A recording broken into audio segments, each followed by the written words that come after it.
Observable Goat, thank you for the sub. Greatly appreciate it. Here is your second meme of the day. Cat came to drink milk and fight, all out of milk. Look at his face. He's so determined. We ain't got time for the UK right now. I actually do have a story about Liz Truss and her troubles in the UK for later we might get to.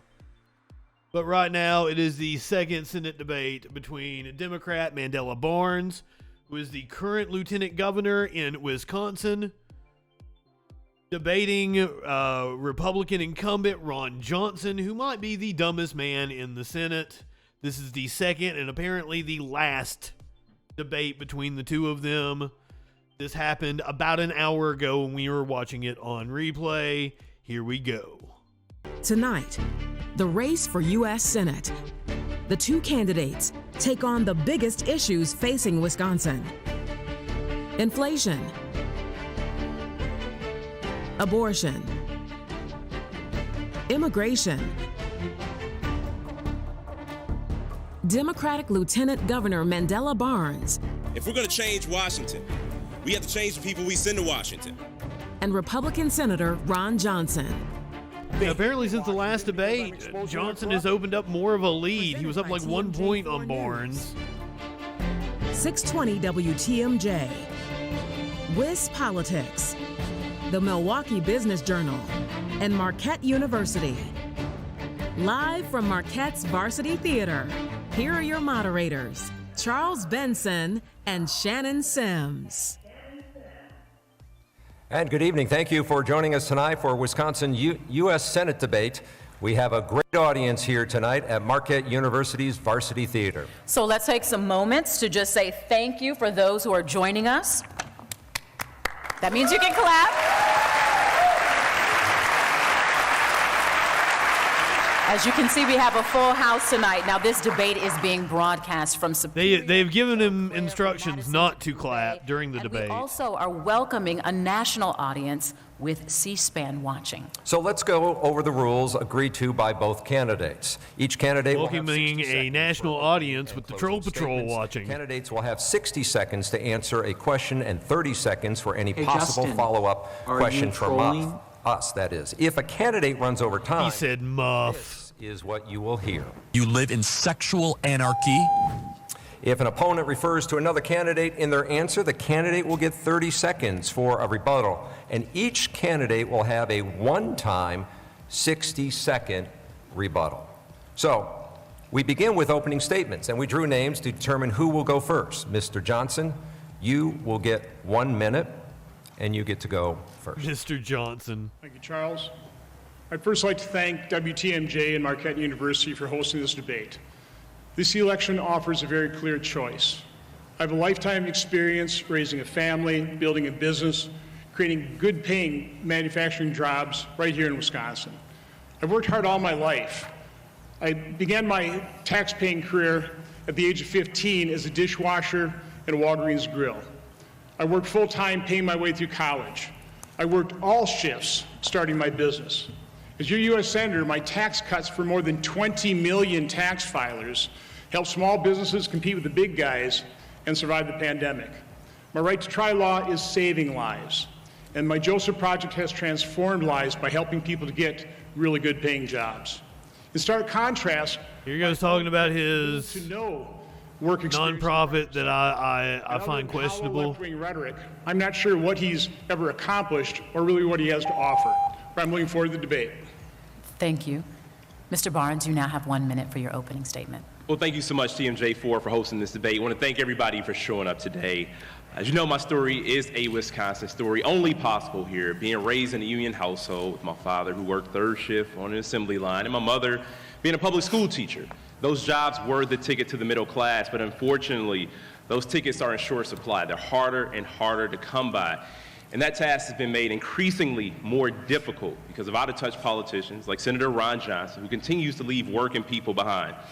I can tell you, if you aren't one of his wealthy donors, can't count on him to support you.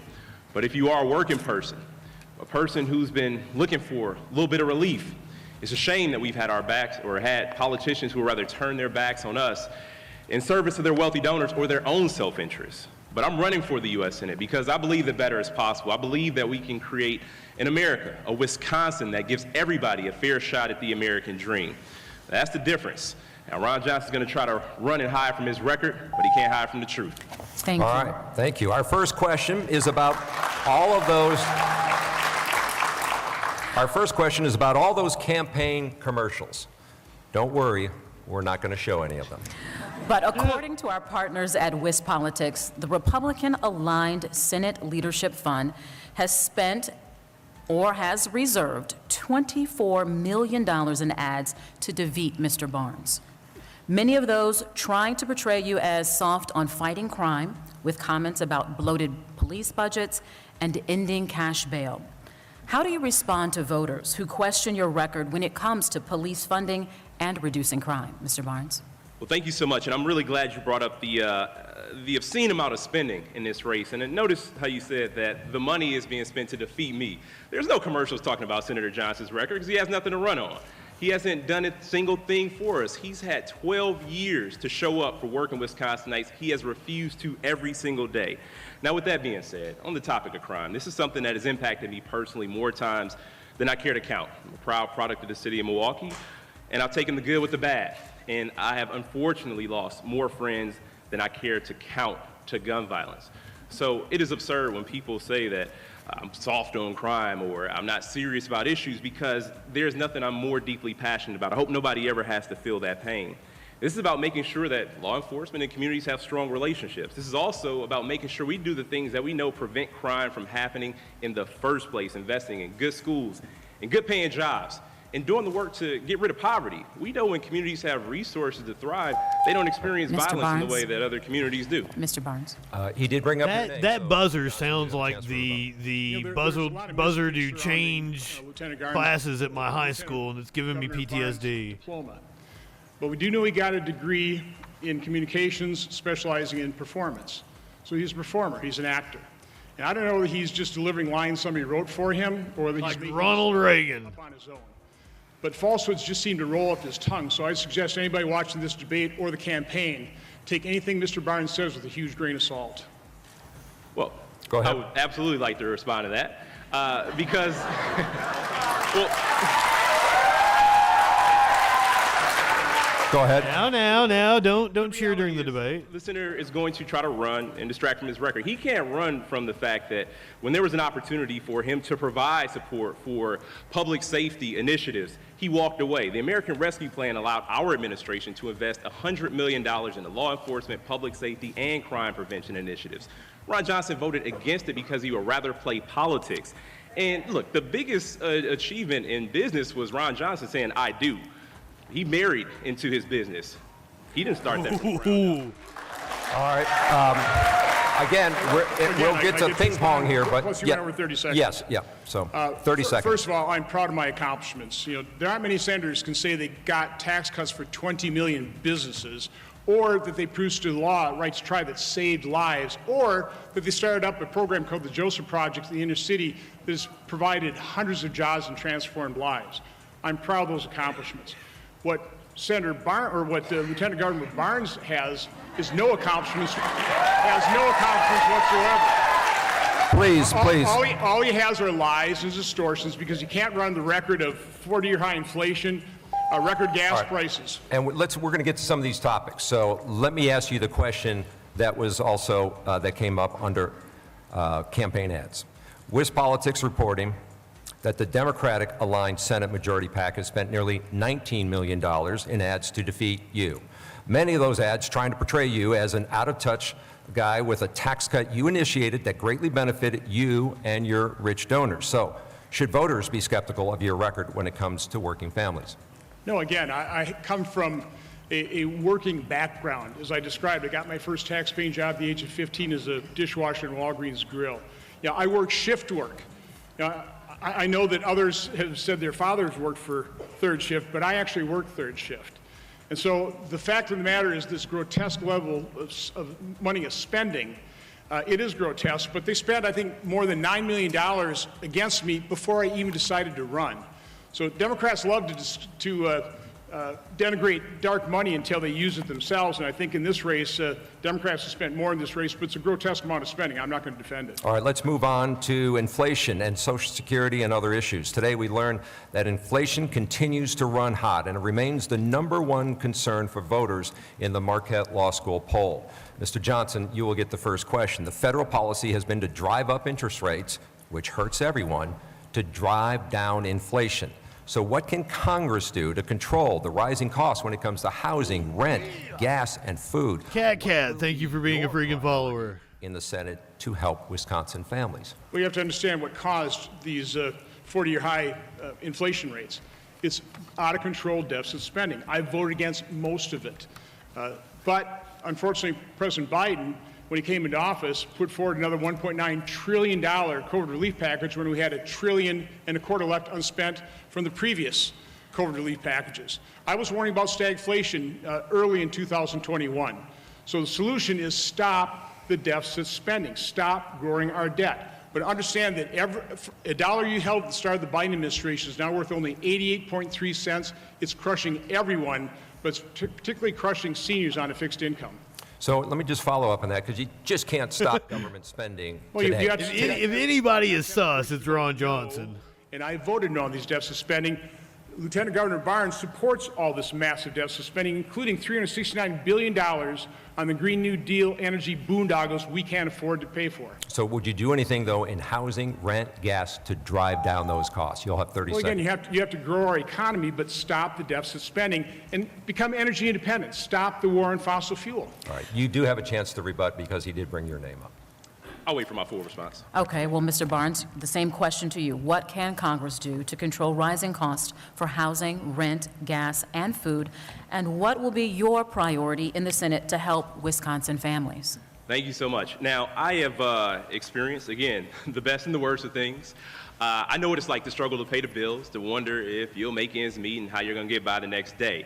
That's an experience far too many people in this state, far too many people across this country have to live with on a daily basis. So I know firsthand what we need to do is lower costs for working families. We need to give working class families some relief. With a middle class tax cut, we need to make the child tax credit permanent. We got to stop giving tax deductions and tax breaks for the wealthiest people. The 2017 tax plan that Senator Johnson was a no vote for at first, until he orchestrated $215 million in tax deductions to his biggest donors, benefited himself personally and his own company while leaving working class people behind. We need to make sure working class people get to keep more of what they earn. He has no problem blowing a $2 trillion hole in the deficit by voting for the 2017 tax bill that benefited corporations and the most wealthy Americans. And on top of that, we have to create jobs right here in Wisconsin, the same kind of jobs Senator Johnson doesn't mind sending out of state or out of the country. Senator Johnson, you have 30 seconds to respond to Well, that. I fully understand how high the cost of gas is because I fill up my own gas tank. I drive myself around the state, unlike Lieutenant Governor Barnes, who is chauffeured around by State Patrol, costing taxpayers over $600,000. Through last November, he used them 13 and a half hours a day, 7 days a week, 365 days a year. That's not only excessive, it's abuse of the taxpayer money. So you ought to take a look at his record, but I actually understand that's causing the cost of gas to go up, and it's the Democrat war on fossil fuel. Thank you. Mr. Barnes, you can have a rebuttal there. Crowd just getting unruly now. The senator should be so audacious. He fails to mention that taxpayers had to foot the bill for his private plane trips between D.C. and his $3 million mansion in Florida, the vacation home. The 2017 tax plan also gave tax benefits for people who make private plane purchases. Guess who bought a few private planes right after the 2017 tax bill was signed? Senator Johnson's family. We're paying for that.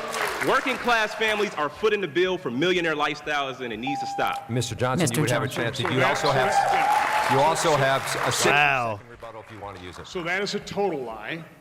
I never was reimbursed for any private jet travel.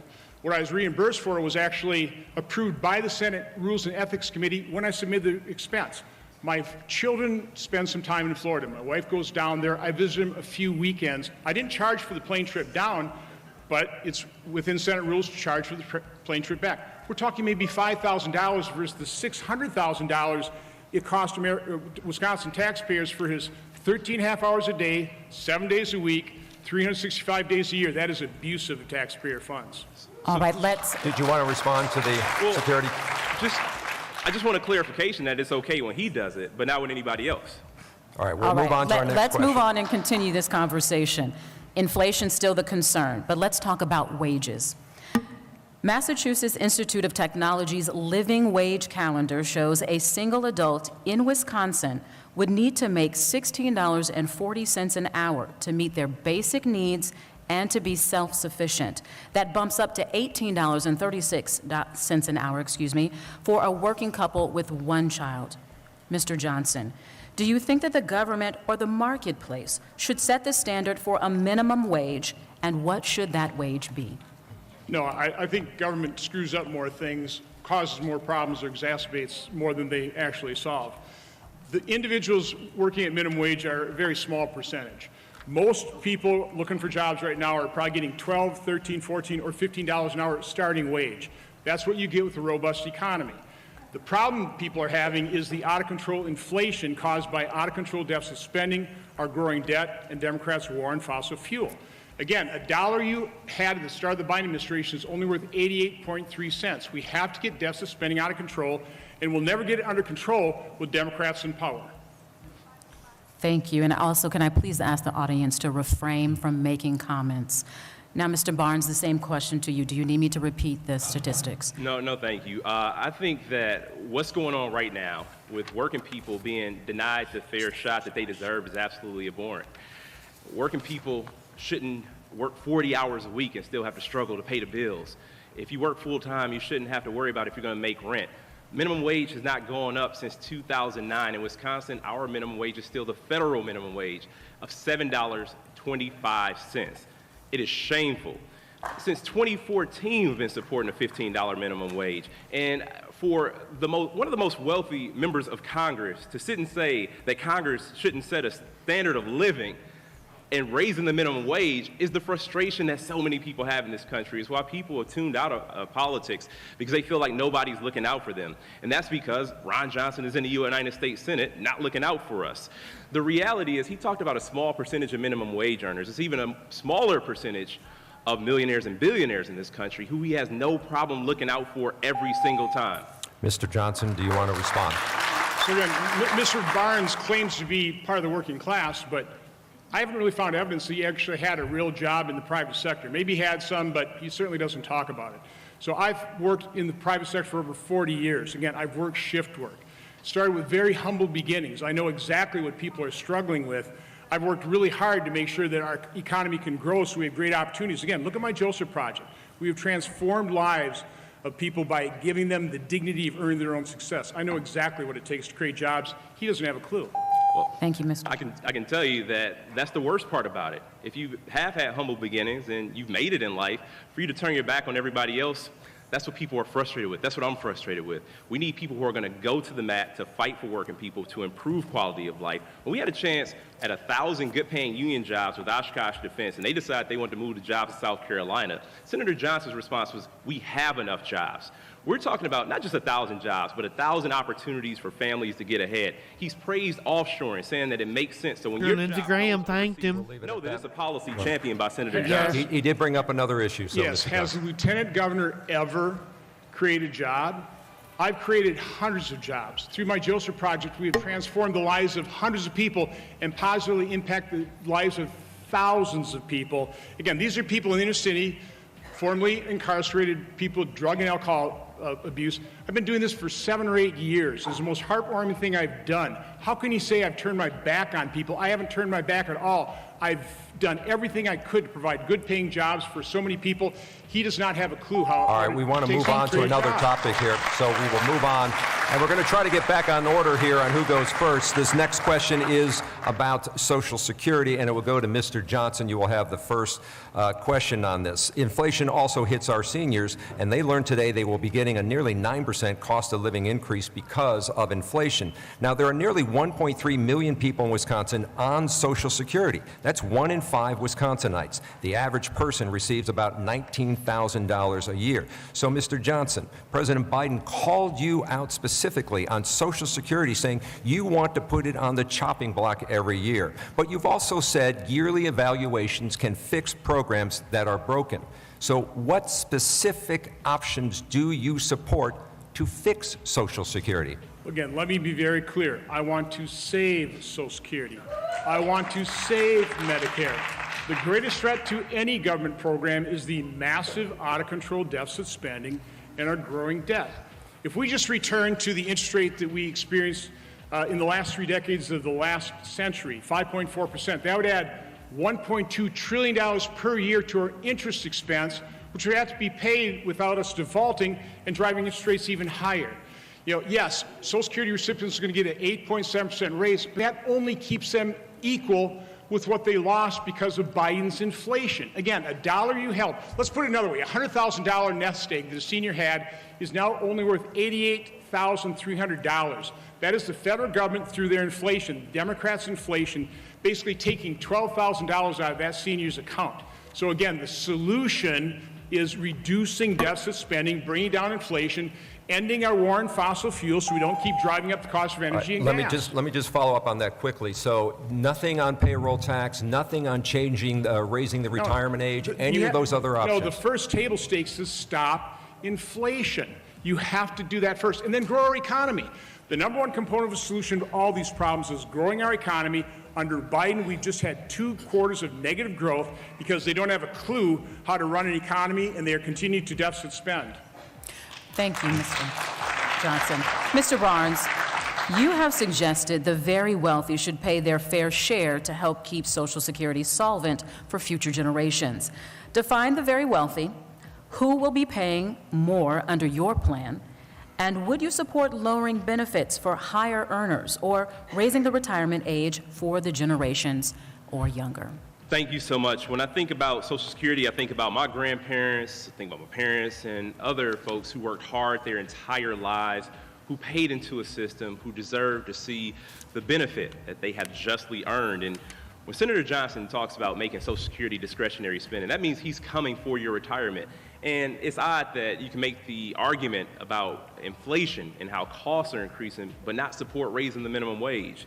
And it's also a shame that instead of making sure the wealthy pay their fair share, you'd rather give them tax deductions, because that's not only how we make Social Security solvent, it's how we strengthen Social Security, making sure that the wealthy pay into this vital program.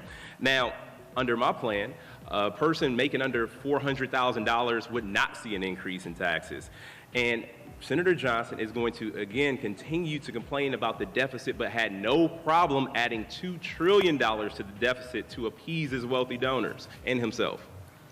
Okay, Mr. Johnson, you heard your name. You have 30 seconds. So I never said I wanted to cut or put Social Security on a chopping block. What I said is we have to look at all of government spending and start prioritizing. Social Security, Medicare, defense spending would be at the top of the priority.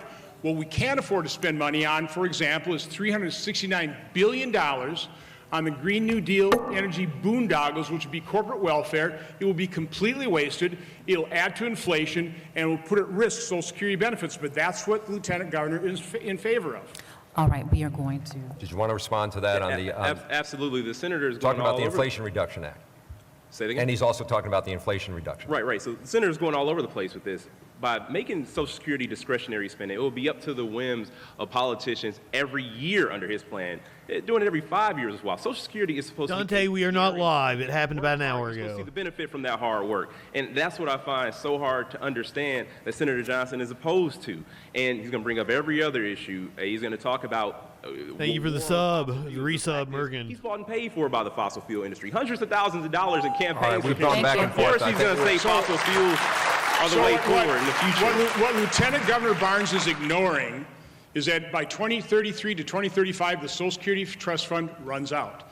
At that point in time, benefits are already exceeding the amount of revenue coming in. At that point, benefits would be reduced to the amount of revenue coming in. So the question is, will we have the financial wherewithal to plus up benefits to honor those promises?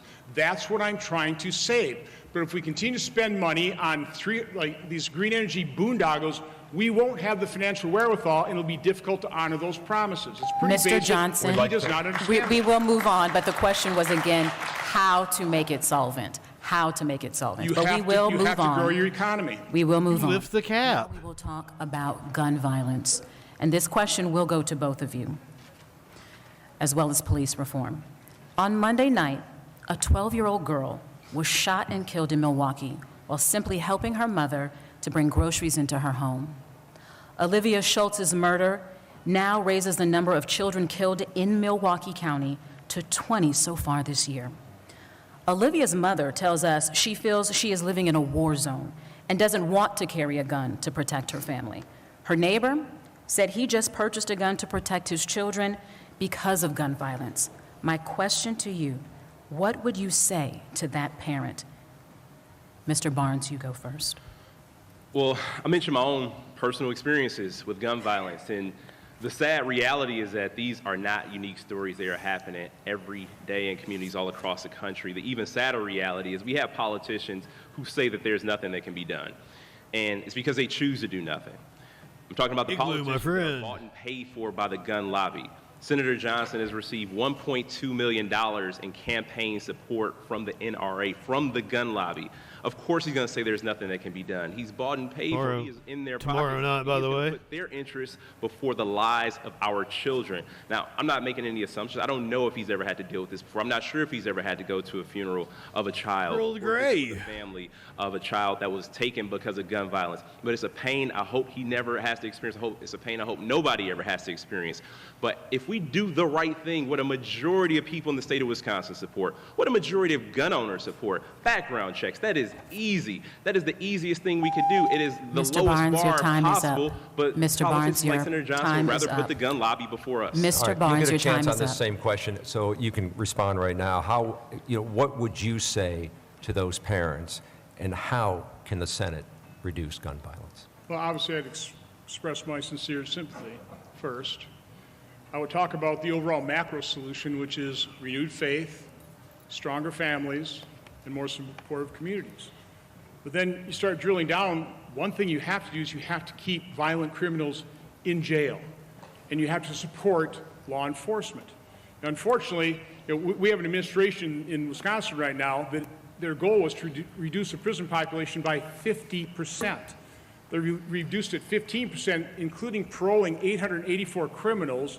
784 were violent, including 44 child rapists, 270 criminals who either committed or at least attempted murder. So keep violent criminals in jail. One of the things you use is cash bail, and there's an effort here to eliminate cash bail. But also we have to support law enforcement. You don't go on Russian Today TV and denounce law enforcement. So let me follow up on that, because you're talking about a state issue here with the parole system. And Yes. under Republican governors and under Democratic governors, offenders have been released under the old parole system. You also supported in the Senate the first step, which allowed federal prisoners to be released or earn the option of early release. So do you not think people should have the option to be released early under the system of parole? Sure. And my Joseph Project offers a second chance by providing formerly incarcerated individuals opportunities to turn their life around. So we all believe in redemption. I'm sure it's exploiting them in some way. Because it eliminated the disparity between crack and powder cocaine. I had a real concern, and that's why we asked for strict monitoring of who would be released to see if people commit further crimes. But what the Evers-Barnes administration did is they let people out on bail that horrific crimes. Mr. Barnes? Exactly. So it feels like the senator is trying to walk away from his record. Once again, he is bemoaning me for, the acts of the administration. But at the same time, the First Step Act released 2,000 to 3,000 people on parole early. So do you walk away from that? Do you not claim credit for that, for the release of 2,000 to 3,000 people, while at the same time attacking me for it? You can respond if you want. Again, I know you referred to it already. Please, audience, if the audience could please hold on. What I've seen are the violent criminals your administration released. I had concern about releasing, and we should be getting a report in terms of who was released, but we were told it was going to be very non-violent, people who've completely rehabilitated themselves. That's not who released here in Wisconsin. This is the hypocrisy. He is attacking me for the same thing that he is doing. All right, we move on. Now to We're going to talk about police reform. Sorry about that. Democrats support the George Floyd Justice in Policing Act, while Republicans have backed the Justice Act. Both call for police reform and transparency. Mr. Johnson, what would you support, and would that include ending qualified immunity for police officers? Yes, we should keep qualified immunity. That'd be a real assault on law enforcement. Senator Tim Scott Oh my God. was negotiating for police reform, and he had a very strong bipartisan bill, talked about providing federal funds for training so that law enforcement can understand what works and what doesn't work. But unfortunately, Democrats played politics with that, and as they've done in so many past occasions, it was either their way or the highway. So there's a strong bipartisan bill negotiated by Senator Tim Scott of South Carolina.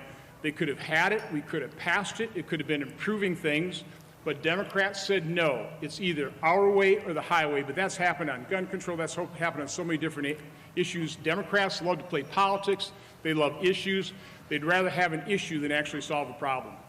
I'd like to follow that up, Mr. Johnson. After examining both the George Floyd Justice Act and the Justice Act that you just spoke about, there are more similar goals than opposing ones. So is it a deal breaker to not get this on the floor if ending qualified immunity for police officers is in the bill? Again, I would not support eliminating qualified immunity. I think that'd be a real attack on law enforcement, and I try and support law enforcement. If you want to reduce crimes, my opponent says that police officers don't commit crimes. Are you kidding me? You have a police presence somewhere and crimes aren't committed. It's not a guarantee, but we need law enforcement. And the problem with the whole defund movement, which he has been a big supporter of, it dispirits law enforcement. They're having a hard time recruiting members, and we aren't going to have the law enforcement officers we're going to need to reduce crime. All right, I want to remind the audience again to please hold off because we want to get to more questions. He does bring you up in his, so I want to give you a chance for a rebuttal, and we all also are going to ask you this question. Yep, On the defund police is what he brought up. No police officers in this country were more dispirited than the ones who were present at the United States Capitol on January 6th. Please hold off on that. Audience, please. I'm sorry. I'm trying to tell the audience, please, so go ahead. 140 officers injured, one crushed. He's sorry, he's so popular. Another hit in the head with a fire extinguisher, another stab with a metal stake. So this talk about support for law enforcement, it's not real.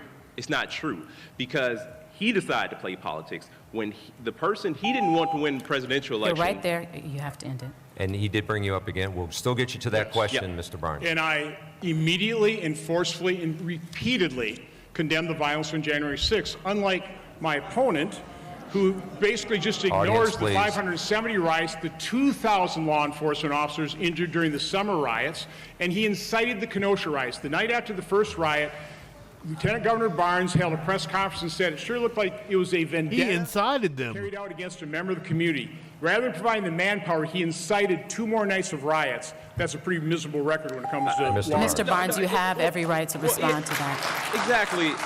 It has to be said that he called those folks patriots. He called them tourists, the people who were beating up police officers in the United States Capitol, the people that were there to protect him. He said he wasn't afraid. He said if they were Black Lives Matter or Antifa, he may have been afraid. But because they were the people who he riled up, of course he wasn't afraid. All right, now the question to Mr. Barnes. Specifically, Ron Johnson. Ron Johnson was involved in the plot. He gets the question on the George Floyd Act or the Justice Act. What would you support, and does that have to include qualified immunity? Well, the most important thing we need to do is build trust, restore trust between law enforcement and the communities they serve. It's easy. It makes law enforcement easier. It makes the job easier. It results in less stress, also results in less crime. Even in 2020, at the height of the protests, former Governor Scott Walker called for police reform.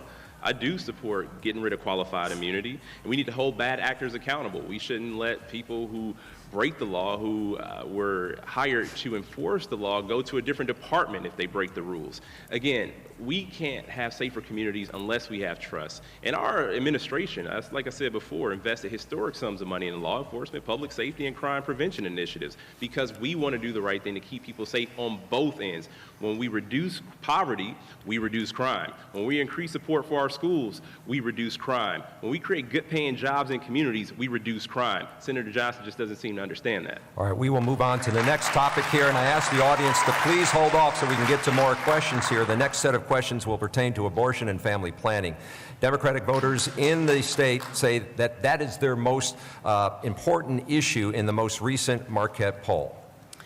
Mr. Barnes, you have supported going back to Roe when it comes to abortions, but you have also said, quote, you can't legislate a specific timeline and it should be left up to a medical doctor.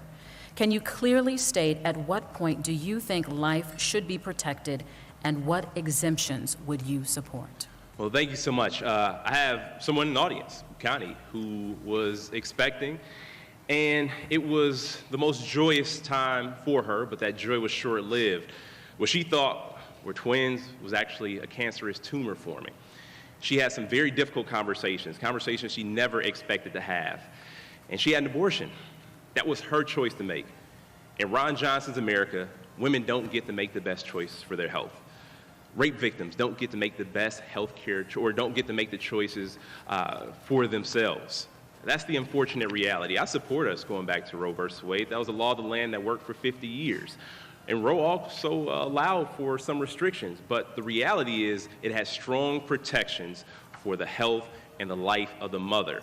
And that's what we should be moving towards. Senator Johnson has sponsored 8 different national abortion bans. He sponsored abortion bans that had no exceptions for rape, incest, or the life of the mother. And that position is too out of touch and extreme. Well, since you're here. So, Mr. Johnson, the question is for you as well, so I'll give you a chance to respond. I had it backwards. How would you clearly state where you will protect life along this? First, go to wisfacts.com, and you can read everything I've written on this particular subject.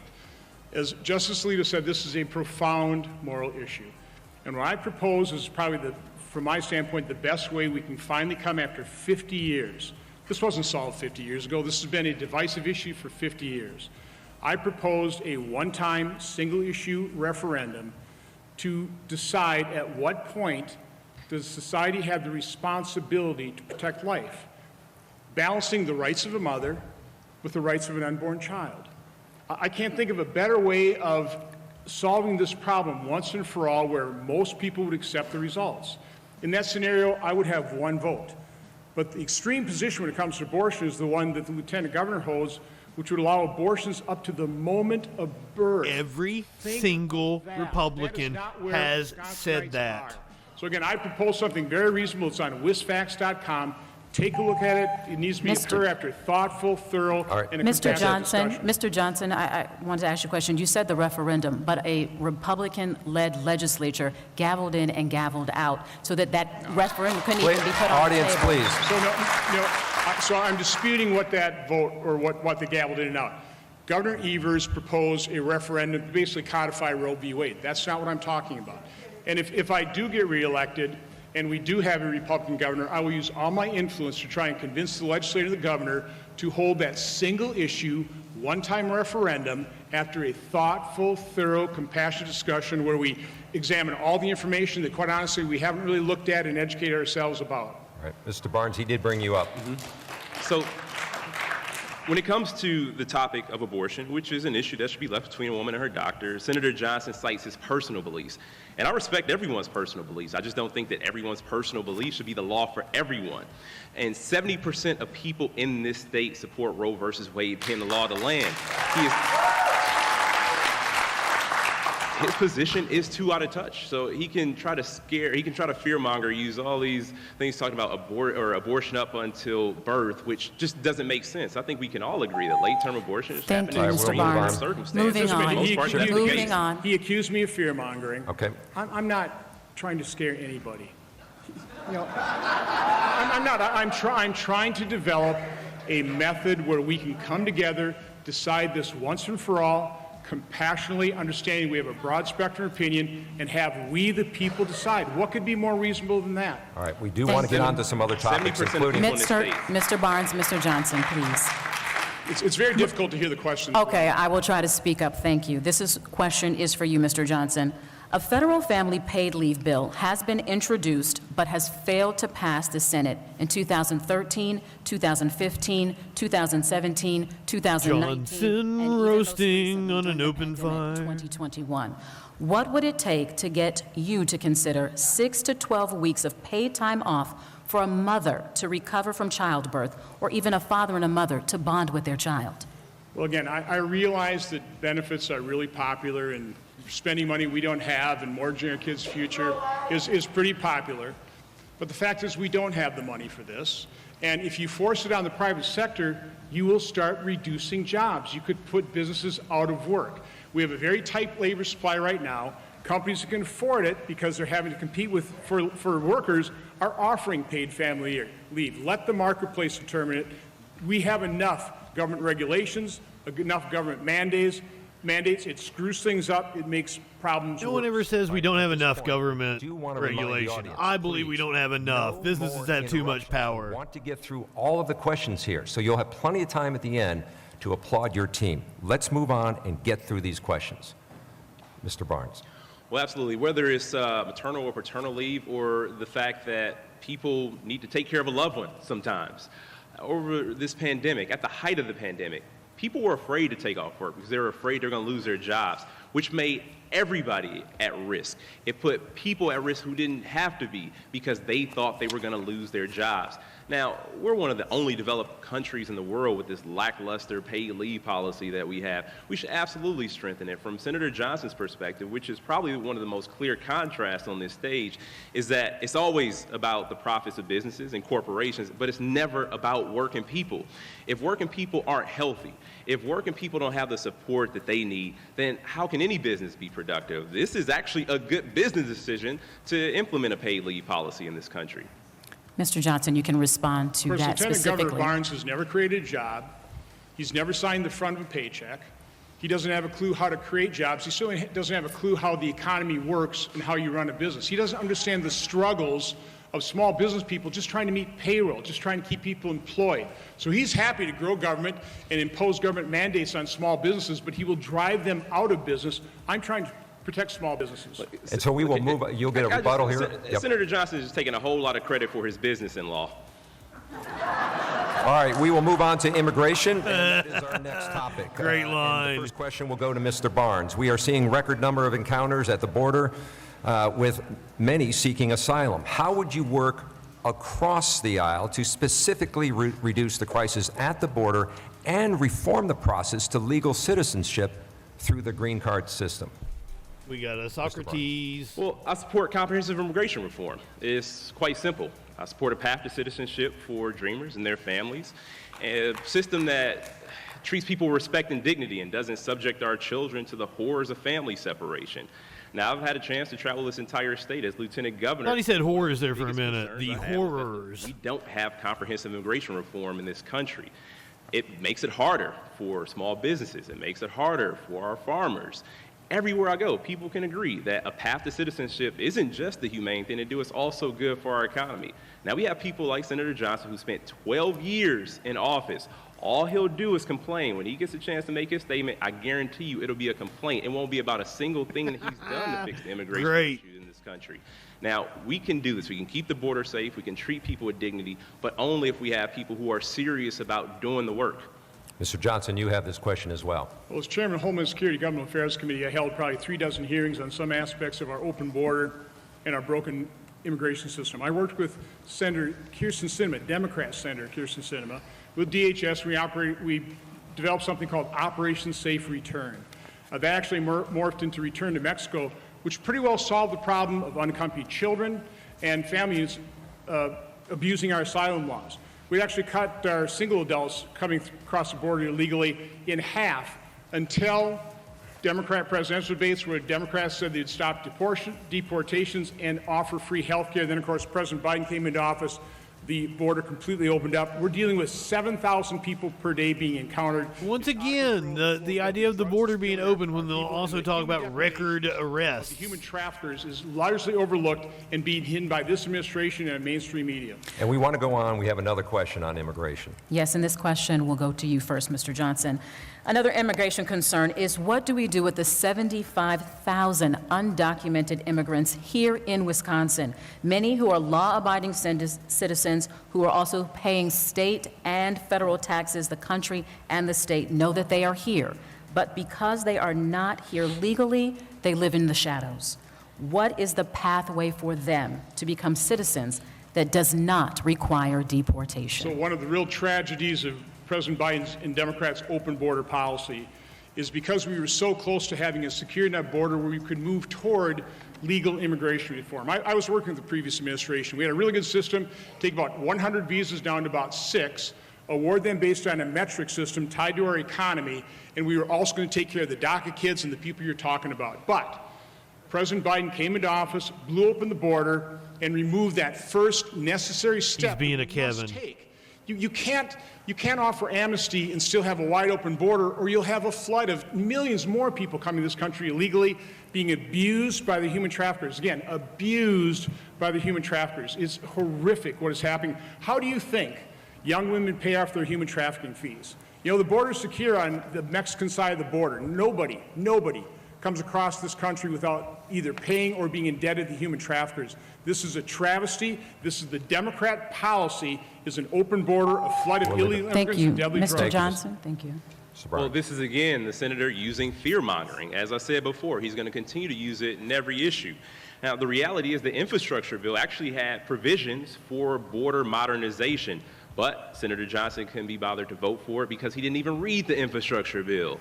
He didn't know what was in it. And so if he was very serious about solving a problem, he would have taken the time to do his job, but instead he'd rather play politics and make talking points. Now, we're talking about folks, the people he's trying to make you afraid of. We're talking about people who are working here, people who are paying taxes, contributing to society, contributing to the community, people who should have a path to citizenship. And Senator Johnson wants to talk about a labor or workforce shortage. These are people who are here already doing the hard work, and Ron Johnson wants to do whatever with them. He wants their experience, he wants them to live in limbo. He wants them to continue to live in the shadows. So again, Mr. Barnes, just to make clear, what would you suggest for their pathway to citizenship? Oh, we should process them immediately into a path to citizenship. We need to make sure that people who have been here, people who've been working here, people who've been contributing, should have a path to citizenship if they so choose. But the issue has been so demagogue.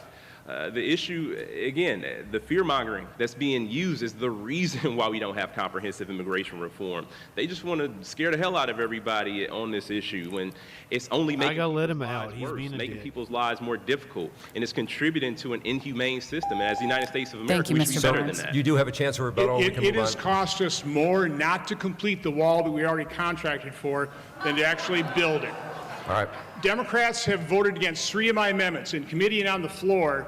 All but Senator Manchin voted against completing the wall that we had already bought and paid for.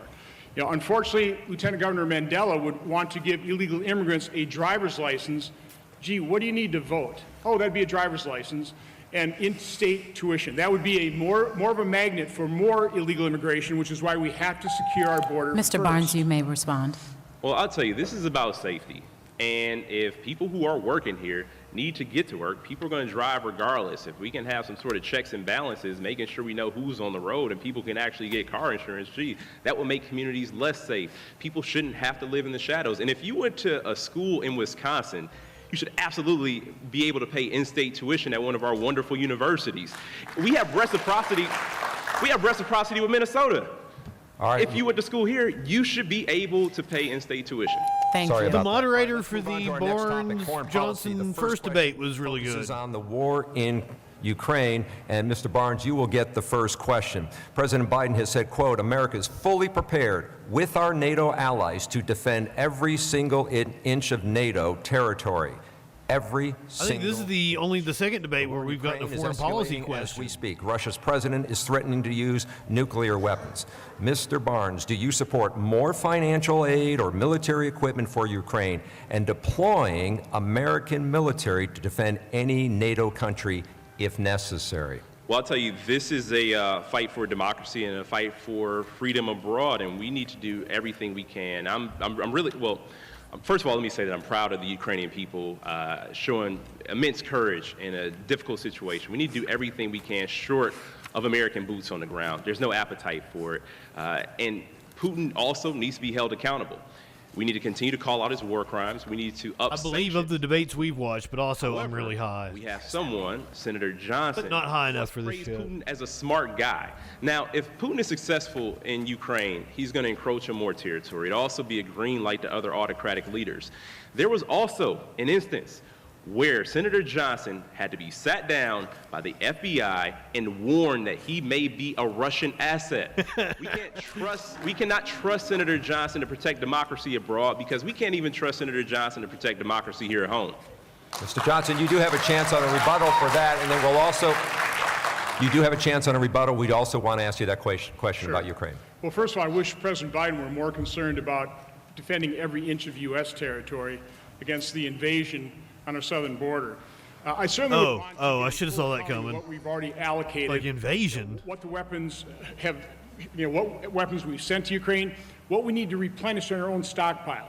I've been to Ukraine repeatedly. I've been the chairman and now ranking member of the European Subcommittee on Foreign Relations. I was at President Zelensky's inauguration. The Ukrainian people want what we want. They want freedom. You have trying to another defend 30 seconds. I'm sorry. You have still another 30 seconds. Okay. On the question of I Ukraine. think they probably want this cat to come save them. So the Ukrainian people want what we want. They're defending their children, their freedom. I think it is good for us freedom-loving peoples to hang together and provide them the defensive weaponry so they can defend their territory. But again, I want a full accounting. Who's not a freedom-loving In person? response to the wild What are you talking about? Lieutenant Governor Barnes, the FBI set me up with I don't know what that voice was I did. a corrupt briefing and then leaked that to smear me. I am.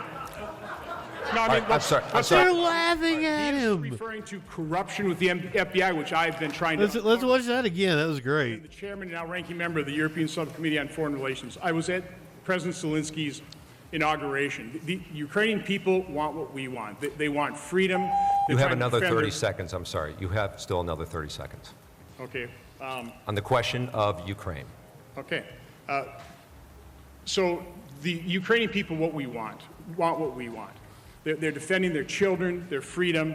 I think it is good for us freedom-loving peoples to hang together and provide them the defensive weaponry so they can defend their territory. But again, I want a full accounting. And in response to the wild charge of Lieutenant Governor Barnes, the FBI set me up with a corrupt briefing and then leaked that to smear me. I am. No, I mean, I'm sorry. The FBI set me up, and he got laughed at. Let's sorry, talk about. 'cause all right. He is referring to corruption with the FBI, which I've been trying to uncover and expose. All right. So, do we have time for, please, audience, please, we're trying to get through these. We have time for one more question? Do you think we're stupid? Do you think we're fools? 1 minute response? Last year, the Wisconsin Department of Agriculture Trade and Commission reported ginseng export totaled more than $19 million, the number one consumer being China. Since the trade war started by the Trump administration, one ginseng farmer that we visited in Wausau is concerned that if the tariff issue is not addressed, he and many other central Wisconsin farmers will go out of business. Mr. Johnson, how can you assure them that this is a priority to you? Well, under the previous administration, I worked long and hard with the Secretary of Commerce to free up those trades so our ginseng farmers could export their product to China. I was not a real fan of the trade wars, but I fully understand. Oh, they're not wasting their time. They're legitimately investigating him, I would assume. So from my standpoint, the way you discipline China is you need to get the rest of the trading world hanging together, cooperating, and imposing rules on China. What we also ought to do is we ought to reinitiate the China Initiative, which was what President Biden canceled, is a Department of Justice investigation program to try and track down and investigate Chinese theft of our intellectual property on universities. Why did President Biden cancel that? I have no idea. Could it be because he's compromised because of his son's business dealings with China? Might just be the case. Mr. Barnes, how would you assure that this is a priority to you? I would assume he's being investigated for his role in January 6th. Farm back in 2019, I want to say, and I asked about the tariffs and the impact. And he looked at me and said, "Are you asking if these tariffs are going to be the death knell of rural America?" Because if you are asking me that, the answer is yes. Our family farms, our businesses, manufacturing has taken a hit because of the tariffs. And when the former president implemented those tariffs, Senator Johnson wasn't there to stand up for our family farms. He wasn't there to stand up for our small businesses. The reality is Senator Johnson has benefited personally from Chinese investments in different companies. Now, what we need to do is make sure that we are on level playing field when it comes to any of our trading partners. That means a set of labor standards. That also means a set of environmental standards so that people aren't getting over on us. And we need to make sure that the American worker and the Wisconsin farmer is put first in any of these trade deals. Mr. Johnson. All right, clinically, I'm a pothead sometimes. Once again, I don't know where he gets this stuff. He just makes it off. Again, he's a performer. He's an actor. Makes it off. Roll off his tongue. So again, I caution all of you, take everything that Lieutenant Governor Barnes says with a huge grain of salt. All right, we are down to one final question here, and both of you have said a lot tonight. The final countdown. When we traveled around the state talking with voters, we heard repeatedly from people tired of divisive politics and attack ads. So our final question here tonight is, both of you have been successful in life. You have 30 seconds here. Mr. Barnes, you go first. What do you find admirable about your opponent? Ooh. Well, no, seriously. I do think, the senator has proven to be a family man, and I think that's admirable. That's absolutely to be respected. He speaks about his family. He's done a lot to provide for them. I absolutely respect that. Mr. Johnson. I mean, likewise, I appreciate the fact that Lieutenant Governor Barnes had loving parents, a school teacher, father that worked third shift, so he had good upbringing. I guess what puzzles me about that is with that upbringing... The both parents thing kind of sounds like a dog whistle. Why does he find the founding of America awful? Oh. We did not. Well, no, seriously. I do think, the senator has proven to be a family man, and I think that's admirable. That's absolutely to be respected. He speaks about his family. He's done a lot to provide for them. I absolutely respect that. Mr. Johnson. I mean, likewise, I appreciate the fact that Lieutenant Governor Barnes had loving parents, a school teacher, father that worked third shift, so he had good upbringing. I guess what puzzles me about that is with that upbringing, why is he turned against America? I mean, why does he find the founding of America awful? It's somehow it puzzles me. We did not. We said something admirable. And it is now time. Somehow we have made it to the end of this debate for closing statements, and I appreciate both of you gentlemen. At this time, we would like to ask the audience to please hold your applause, your feelings until the end of both candidates concluding their comments. Mr. Johnson, why should voters pick you on November 8th? Wisconsin voters ought to be asking, are you better off or worse off since Democrats took control? Considering 40-year high inflation, record gas prices, skyrocketing crime, an open border, flooded deadly drugs, I think it's pretty obvious most people are worse off. What's important to notice is that these problems didn't just happen. They were the direct result of Democrat policies and Democrat governance. And Lieutenant Governor Barnes supports all these policies causing you and your family so much pain. If elected, he would be a rubber stamp for President Biden and Senator Schumer, and together they would make matters even worse. When I first ran for office, I made two promises. I'll always tell you the truth, and I'll never vote with my election. He got laughed at for that one. Election in mind. I've honored those promises scrupulously. And if I am reelected, I'll do everything I can to help improve things and heal and unify this nation, and I'm asking for your vote. So thank you all so much for being here. I really appreciate this opportunity. And while the senator wants to lie and distract and hide from his own record, and while he subscribes to the politics of division, what he doesn't realize is that each and every one of us in all 72 counties in this state has so much more in common with each other than we'll ever have with self-serving, out-of-touch politicians. Now, unfortunately, for the last 12 years, We've experienced the failures of his leadership and his representation. Women's lives and women's health are on the line. For our veterans who may have been victims of burn pits, you don't want a senator who's going to play politics with your life. For our retirees, we don't want a person who's going to take your retirement away from you, what you've worked hard for your entire life. Working people live with the constant threat of their jobs being shipped out of state or overseas. Our democracy hangs in the balance. Senator Johnson tried to overturn a free and fair election because he didn't like the result. He tried to send fake electors to the vice president, said his involvement lasted a matter of seconds, as if you get to use the 5-second rule for election subversion. Thank you, Mr. Barnes and Mr. Johnson, for meeting us on this debate stage Now you can tonight. applaud for both of them. Now you can applaud. Ron Johnson took a question, what he found admirable about his opponent, attacked his opponent in that question, and then said he would be a unifier and bring people together. Just the audacity, the caucasity to pull such a move. Wow. And I believe the moderators called him out. And like Barnes not saying anything about it, he looked like the stand-up guy. I think Ron looked shitty in that exchange. I give that one to Barnes again. I gave the first one to Barnes, but apparently Ron Johnson's polling has gone up since the first debate, so I don't understand it. When we come back on the other side of the break, we're going to do a quick rundown of the news. We're going to talk about the January 6th committee hearing earlier today. We're going to see video of Pelosi calling for help. We're going to talk about the Roger Stone connection to January 6th. They subpoenaed Trump. They took a vote to subpoena Trump, so that's going to be interesting. A judge has denied Trump's request to pause a deposition in his rape case. He's apparently started a new company to try to get out of charges in New York State. Also, it's just another day in mass shooting USA. So we're going to find out what happened in Raleigh, North Carolina.